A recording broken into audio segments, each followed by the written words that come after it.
বন্ধুরা আজকে ডিমের কারি হবে। এটা দিয়ে দিচ্ছি সিদ্ধ ডিম হচ্ছে, এর মধ্যে হালকা একটু লবণ আর হালকা একটু হলুদ দিয়ে ফ্রাই হচ্ছে ডিম রাখো। এদিকে আলুটা সিদ্ধ হয়ে আছে।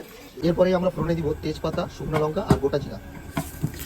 একটু কালো কালো হয়ে গেলে আমরা দিয়ে দিব এরপরে পেঁয়াজ আর লঙ্কা। একটু লঙ্কার পরিমাণটা একটু বেশি আর ছোটো ছোটো করে কেটে নিয়েছি, তাহলে একটু ঝাল হবে বেশি। পেঁয়াজটা 2 মিনিট লাল করে ভেজে নেবে। আমরা লবণ দিয়ে দেবো আর এরপরে দিয়ে বলছে আদা রসুনের পেস্ট, এর মধ্যে হলুদ, জল দেওয়ার পরে এরপরে এখানে দিব জিরা গুঁড়া, তারপরে দিব ধনিয়া গুঁড়া, 2 চামচ মিট মশলা, তারপরে দিব গরম মশলা। এরপরে মশলাটাকে ভালো করে কষাবো। এরপরে মশলাটা থেকে তেল যখন বার হতে হবে তখন আলু ঢেলে দেওয়া হবে। মোটামুটি ফ্রাই হয়ে গেছে। এরপর আমরা দিয়ে দেবো মধ্যে জল। এরপরে আমরা ডিম দিয়ে দেবো। এরপরে আমরা দিয়ে দেবো ধনিয়া পাতা। পাতা দিলে একটা আলাদা রকম সেন্ট আসবে, সুন্দর হয়।